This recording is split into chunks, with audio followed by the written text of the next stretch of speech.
Greetings, everyone, and welcome back to another episode of Sideboard Files in HEDRON.TV. Manuel here, your host as usual, joined once again by Tobias Mieth. Welcome back. Welcome back, everyone. And welcome back to you as well, actually. Yeah, Tobias. I know. That's why I said everyone. Yeah, everyone including you. Yeah, fantastic. I'm everyone. All right, you're everyone. I'm okay, everyone. all at once.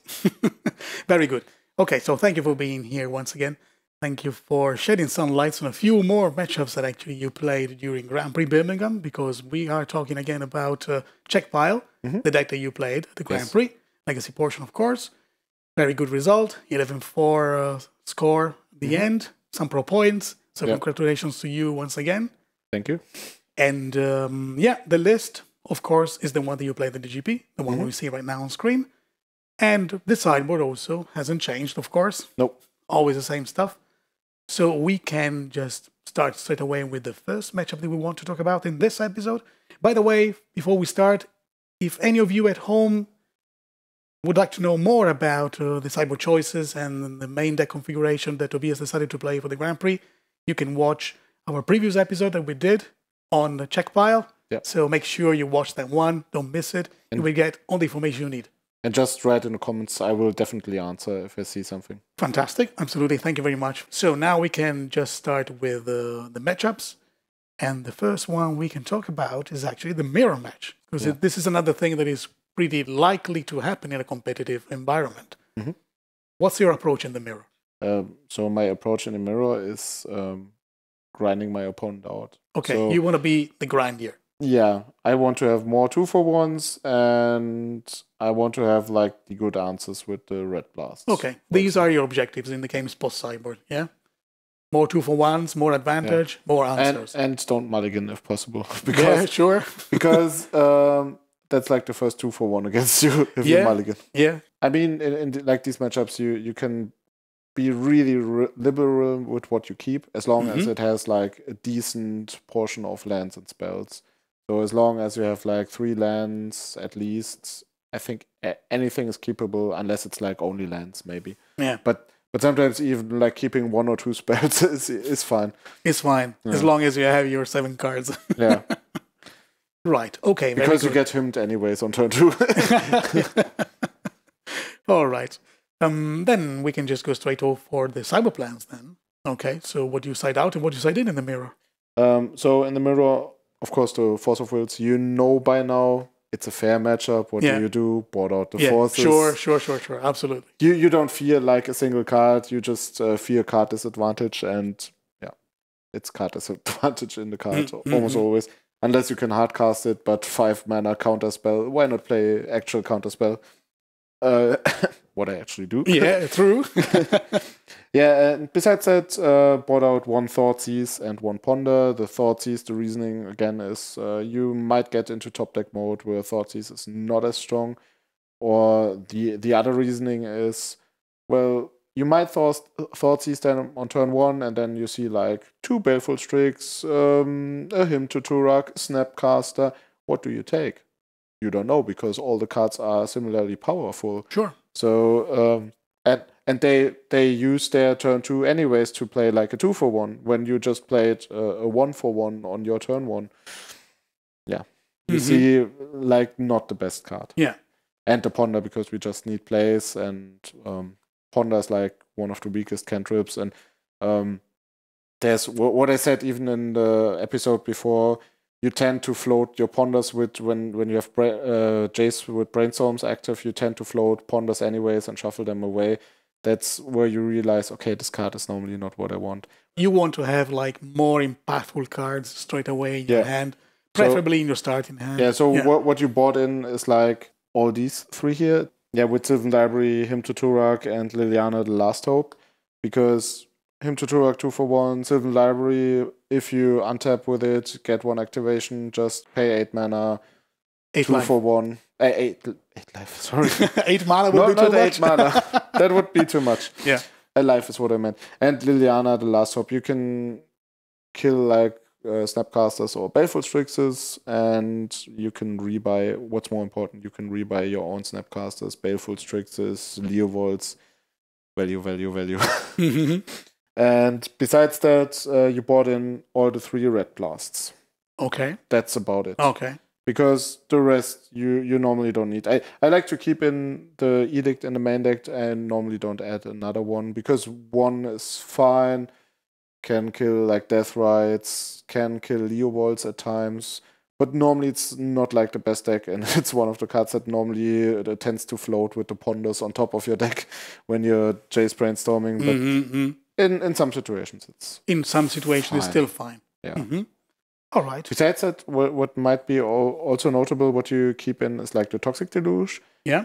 Some people might not think about it, but normally you don't have catch-up mechanics in your deck, and Toxic Deluge is like one of the catch-up mechanics if they like go all in on the creature portion of their deck, like Deathrite, Baleful Strix, Leovold, Snapcaster. They have 4 creatures on the board, and you can just Toxic Deluge 4 for 1 there. Sometimes this is a way to get back into a game, but not like the best card. But it's like the one-off philosophy of this deck. You want to have situational cards which are really powerful in some situations and manipulate your deck so you can get the one-offs you need and shuffle away what you don't need. Yeah, okay. Customizing your hand and just deal with the situation at hand. Yeah.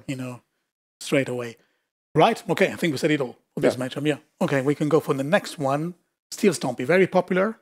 Relatively popular. You're right. It's like the newest deck in the Legacy meta, and for that it's so new, it's actually quite popular. You can see it. Yeah. True. You can encounter it, definitely. Okay, so how do you see this matchup? I think it's actually favored. Oh, okay. Amadeus would disagree. We talked about it on Tuesday. Yeah. Amadeus Grun, the designer of the deck. Yeah, as I said, we disagree. I think I'm favored. He thinks he's favored.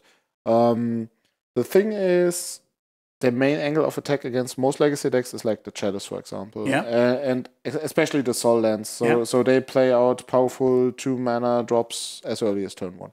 True. They can not start. Yeah. However, we are not that soft to Chalice of the Void, as we pointed out before. And we have stuff like Kolaghan's Commands, we have Toxic Deluges, so we have a lot of good cards against their deck. I think it's like one of these decks where they cannot draw you, where you have no chance, might be. But I might be pretty lucky, but I'm like 10-0 or 11-0 right now. I never have lost against this deck yet. Okay. The question is what you bought right now. There's a difference on the draw and on the play in this matchup. Before we discuss this, I would like to ask you about the objectives in the post-cyber games. Yeah. Generally speaking, what do you want to do? So what you want to do is make the board clear. That's like the main objective. But with the board, I don't mean only creatures, also like artifacts, which are randomly like disrupting you or doing whatever. Okay. So having answers to their threats and lock pieces as well. Yes. Okay. So you're the control deck here. Okay. Definitely. You assume the control role, definitely. Yeah. Okay. I mean, you almost always do this, but here it's pretty crystal clear. It's total control. Yeah. Okay. So you have different cyber plans. Yeah. On the play and on the draw. Yeah. Okay. So let's start, as you said, what you bought out and what you bought in when you're on the draw. On the draw, I bought out all the Force of Wills. That's another point where Amadeus and me disagree, because I think they're inherently fair, more or less, because they don't have lock pieces which we can't deal with, because, as I said before, Chalice of the Void, Drop Decay, Kolaghan's Command, no deal. And if I don't have it, well, I just play 2-mana spells, 3-mana spells, 4-mana spells, and hopefully wait for my Abrupt Decay or Kolaghan's Command to appear someday. So I don't want to have Force of Wills, because what they tend to do is like spit out their hand, and from then on try to leverage the advantage they achieved by spitting out their hand. Yeah. It's a bit like Modern Affinity. Okay. So when you can stay ahead with cards there, it's fine to battle their advantage on the board, because you have good answers against what they bring to the board. And besides the Force of Will on the draw, I bought out the Thoughtseize. Same reason, especially on the draw, Thoughtseize is a bit late. But the other reason is their threats are almost always similar, so you can't snatch like the one card you definitely want to get out of their hand. And they're a beatdown deck, so being a bit protective about your life total is always nice. Sure. What we bring in are the engineered explosives. It's a kill spell. You want to kill stuff, can kill artifacts if they're not creatures. Perfect for this matchup. Yeah. Sure. And even can hit like if they have like multiple 2-drops, can be easily like a sweeper sometimes. Yeah, because they have several cards. Actually, they have 2 compared to mana cost, right? Yeah. So Steel Overseer, Arcbound Ravager, yeah, whatever. Yeah, true. Then Pyroclasm. Pyroclasm isn't too good in this matchup, but sometimes it just gets rid of like, especially when they're in beginning and we can play it on turn 2, you can get rid of like 2 creatures and then it's totally fine. Sometimes even if you kill 1 creature, it's okay. It's still okay. Because you want to stop them from beating you down, and if you can just Pyroclasm 1 creature away. A 1/1 trade just to gain some time, it's good for you. Yeah, same for Diabolic Edict, 2 mana, 1/1 trade. Totally fine. Liliana, the Last Hope. Same here. You almost always gobble up a creature with it, or at least force a Arcbound Ravager to sacrifice it, and then it dies on the backswing, but 1/1 trade. You get some time, especially if they need to kill it on the backswing, because then it's like another fork. Perfectly good here. Then Sylvan Library. It's the same reasoning as against like Black-Red Reanimator or other decks where you want to tap out once in the beginning and then leverage the advantage and like answer what they bring with instants. So it's like turn 2, play this. From then on, okay, I don't need to necessarily tap out, sometimes for Baleful Strix or so on. But normally from then on, you want to find your instants, like your Call Against commands, your Fatal Pushes, your whatever, kill your stuff. And then when you cantripped enough with your Sylvan Library, you can then start to bring to the board like Leovolds or Planeswalkers. Sure. To then start winning. Yeah. You put your win conditions, yeah, absolutely. True. And that's about it. That's about it. So we just discussed the sideboard plan on the draw. Yeah. Let's go now for the sideboard plan on the play instead. There's only one difference. Okay. So we brought out a Ponder here and bring in the 3rd Hymn to Turak. Okay, so in addition to what you brought out on the draw, you brought out 1 more Ponder. Exactly. And brought in the 3rd Hymn to Turak. The 2 we keep main deck because they are fine. If they can spit out their hand pretty quickly, they might be not as fine, but normally they're not like like really spitting it out. They need like 2 or 3 turns to get hellbent. So a turn 2 him is almost always fine. And on the play, it's even better because they draw an extra card. We have 2 mana before they have their second turn. So Hymn to Turak is pretty good on the play. That's why I want a 3rd one here. Okay. Crystal clear. So let's talk about another matchup. Sneak and Show. How do you see the matchup? I would say it's close, but slightly unfavored, like most of the combo decks. But this is the one where I don't feel as bad as against other combo decks. However, they have Blood Moon in the sideboard. Yeah, that's true. That's annoying. That changes things. That's something that's really, really annoying. And you have to actually be cautious of. Okay, so one of the objectives post-sideboard is definitely having answers to Blood Moon, being able to deal with Blood Moon. Yeah. Other objectives in the game's post-side? Like almost always, like try to make an early threat, tap out once, and from then write home the threat. Like Sylvan Library is good for this, or like a Leovold is good for this. And get to these spots where you can safely tap out, untap, and then from there on try to win. So you want to be able to apply some early pressure? Yeah, not really too early. Like aggressive pressure. It's like sometimes it's like even you realize, okay, my opponent might have the combo with another force backup and a spell pierce. Okay, I can't tap out here. Okay.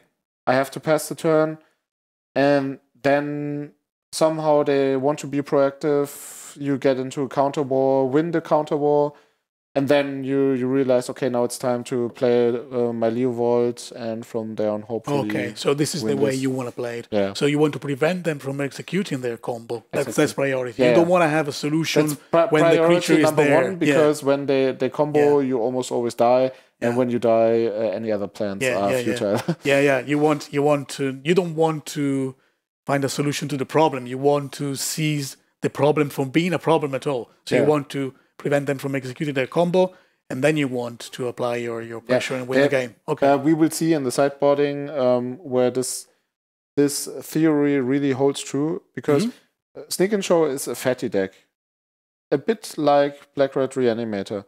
Against Black Red Reanimator, we bring in Diabolic Edict, for example. However, against Sneak and Show, we don't, because when they present a fatty, the only reason where it's good to bring in like Edict is when they Sneak and Show in Emrakul early. But otherwise, if they like bring in a Grizzlebrand or an Omniscience, it's no use at all. Because if you Edict the Grizzlebrand, okay, they will draw 7, maybe 14 cards. Maybe 14 cards, yeah. So then you lose anyways. Yeah. You have to make sure that the creatures never touch the battlefield. Yes. Yeah, that's what you want to do. Okay, sideboard plans. So what goes in, what goes out? It's the same on the play and the draw, because this matchup is pretty straightforward. Okay. You get rid of everything that kills like small creatures or kills creatures at all, because we said we don't want any creatures on the battlefield. We want to stop them to getting on the battlefield. So boarding out Toxic Deluge, both Call Against Commands, Abrupt Decay, Lightning Bolts, Fatal Push, even Liliana of the Veil, because the problem with Liliana of the Veil is if you tap out for it, the advantage it generates is normally not that good, and you almost always die after you tap out. Like that's what you realize. And we said before, you normally tap out after like a big counter war, and after a big counter war, Liliana isn't as good anymore, because hands are empty anyways, or more or less empty. So no Liliana here. Edict goes out, as we said before, and just one Ponder, because that's like the last cut we need. We have so much to bring in this matchup. We bring in all the 4 blasts. Yeah. So these one for the blue spells, this one for the red spell, and 2 Pyroblasts, 1 Elemental Blast. Yeah, and maybe for a Blood Moon they bring in from the sideboard. What we bring in as well is like the Flusterstorms to be played against like any show and tell, or against any cantrips, against any counter spells, because like counter wars are like what it's all about in this matchup. It's big stacks. Yeah. It fits what you were saying before. You want to prevent them from executing their plan. So it's all about fighting them on the stack. Right. Okay. After the Flusterstorms, we bring in the Surgicals as well, because Surgical is not good against the plan when their game plan when they execute it the first time. However, when you stop them the first time, it might be good at stopping them the second or even the third time. Sure. Because if you can Surgical away either like a show and tell or a sneak attack or one of the fatties, that's always fine.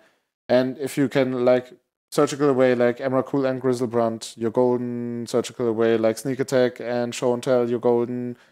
It's the key fine. cards. Yeah. If the key cards are gone, is big damage. I mean, right. You create a good advantage. Yeah, absolutely. Then the Hymn to Turak, because they want to combo cards in their hands. Attacking the hand is fine. And yeah, that's about it. Yeah, that's what we I would bring say. in. Okay, so crystal clear. We said it all. We can go for the next matchup, another combo deck, Turbo Depth. Oh, yes. This one you played at Grand Prix Birmingham. Yeah. I played it twice. Yes. One was like in round 12. I think, against Stefan Scholk, another local player here. Yeah, they were both know. Greetings to him, by the way. Yeah. If you're watching, Stefan, greetings to you. And where I made like the biggest mistake of the tournament, where I had a Thoughtseize with him having the combo on the board. He revealed to me a Bitter Blossom and a Sylvan Scrying. And I took the Bitter Blossom because I was so scared of Bitter Blossom and the card advantage. The thing is, I had Baleful Strixes to block like their combo, Yeah. But what I realized as soon as I took the Bitter Blossom and my Thoughtseize touched the graveyard was, okay, with Sylvan Scrying, he can get, I forgot the name again, Jerry Stepper, whatever, some kind of step. Yeah. It's a land which gives protection from a color to a creature. When he enters the battlefield, yeah. So it could go through. So in my end step, he comboed. In his next turn, he Sylvan Scryed for the land, played the land, and my Red Large was unblockable for my Baleful Strixes. Oh my god! And I was dead. But I realized as soon as the Thoughtseize hit the graveyard, I asked him, "Well, I'm dead, Stefan." He said, "Yeah, unfortunately, yes." Okay. Objectives post sideboard. What do you want to do in game 2, game 3? Just stop them from comboing. Mm-hmm. Or make their combo as awkward as possible. Okay. That's about it. Because sometimes they can easily combo, but I mean, you have Baleful Strixes to stop them from attacking once, and if you can then like Edict, Liliana, Jace Bounce, whatever, the Marit Large, that's what you want to do. Mm-hmm. Okay. Very good. Sabo plans, then what goes out and what goes in? So what goes out is... that might be a bit controversial, all Force of Wills. Because, in my opinion, their combo is more or less hexproof. Yeah. It's all about the lands in the end. Yeah. It's like a lot of lands. Well, they have hex mages, which you could force, but doesn't feel too good normally. Then there's the Toxic Deluge, which goes out. They have like small creatures you want to Toxic Deluge away. However, 3 mana is too much. For the Toxic Deluge, I like to board in the Pyroclasm because it's more effective. It hits everything Toxic Deluge does, costs 1 mana less, and doesn't let you... You don't need to pay life. Yeah, sure, you don't lose life. Which isn't too relevant normally, but it's just an end bonus. Yeah. So we take it. Then we bought out 2 Colorgans commands because they're like too slow for this matchup. Discarding something in their draw step is okay sometimes, but like it's a combo deck. You need to interact with what they are doing, and normally discarding cards is not that good. Especially for this particular combo deck, because for instance we were talking about Sneak and Show before. The Sneak and Show actually discard is pretty good. Yeah. But Turbo Depths, the way it works is different, so you have to attack from a different angle. Yeah. And 1 Abrupt Decay, because everything you can achieve with Abrupt Decay normally can be achieved by Fatal Push or Lightning Bolt or Pyroclasm. Okay. So the only thing which might be problematic is if they have stuff like Pithing Needles they bring in sometimes. But then I normally say, well, okay, they bring in Pithing Needle, I suck it up. They stopped 1 of my win conditions. I have several win conditions. So if they name Jace, then I play Liliana or play Leovold or whatever. Normally the best target for them to name is the Deathray Charm, I think. Yeah, true, absolutely. Yeah. What I bring in, as I said before, the Pyroclasm for all the small creatures, surgical extractions. I don't know about this because Stefan told me, well, I want to combo only once normally. However, I think it's easy for us to stop them to combo even after they comboed with the Baleful Strixes, Bounce, Edict, stuff, whatever. And if I then can like surgical away the Dark Depths, I don't need to worry about their combo ever again. So I can easily tap out every turn, more or less. Yeah. So that's why I like the surgical extractions in this matchup. Him to Turak, attacking the hand is fine again because they want to assemble a certain amount of lands and cards. So you might hit something with the Him to Turak. Engineered Explosives, blowing up like the small creatures, sometimes a Pithing Needle, sometimes they bring in like strange enchantments, whatever. There's like... this deck is like pretty strange sometimes what they can bring in from the sideboard, so this is like a good catch-all. Then Sylvan Library, because their combo isn't like a fast combo, unless they have like the actual like Dark Depths, Urborg and Hexmage combo, then it can be achieved on turn 2.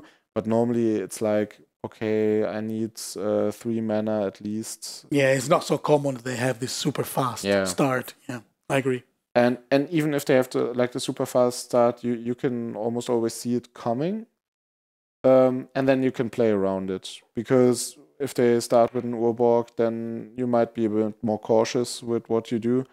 Or if they start with Dark Depths, that's even more like, okay, there's something going on here. Well, if they start with Dark Depths, it's clear what they play. Yeah, they really give a huge clue. Then you might rather leave up mana for interacting with what they're doing.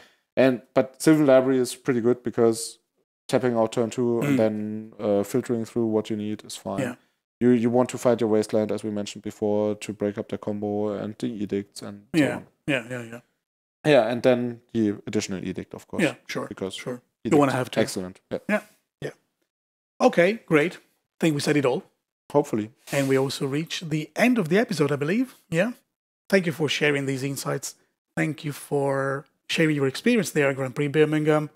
The wins, but also the losses, because we can learn from, the losses. Misplays, I know. The misplays and everything. I mean, this is also important. I think we have to take this opportunity to learn more from the matchups that don't go very well, or the matches that you lose. You have to take the opportunity to actually learn, transform this negative experience into a positive experience, let's say. Yeah, it was actually a positive experience for me because the misplay happened against Stefan, and the match was pretty fun against him because we just approached it like a normal match at our local tournament, and it was pretty fun. We were joking around, we were just keeping our cards open after being thought seized and do rest and whatever. Pretty fun. Okay. It was pretty cool. That's cool. Everyone else around us was like super serious and competitive, but we were just like enjoying ourselves. Yeah, that's great. Fun. That's great. Absolutely. Okay, so once again, thank you very much for being here. And a big thank you to all of you who've been watching this video. I hope you enjoyed. Let us know your thoughts in the comment section below. And if you want to reach us on Twitter and Facebook, as usual, facebook.com/HEDRON.TV, twitter.com/HEDRON.TV. And of course, stay tuned on HEDRON.TV for more content to come. For now, it's goodbye. Goodbye, everyone.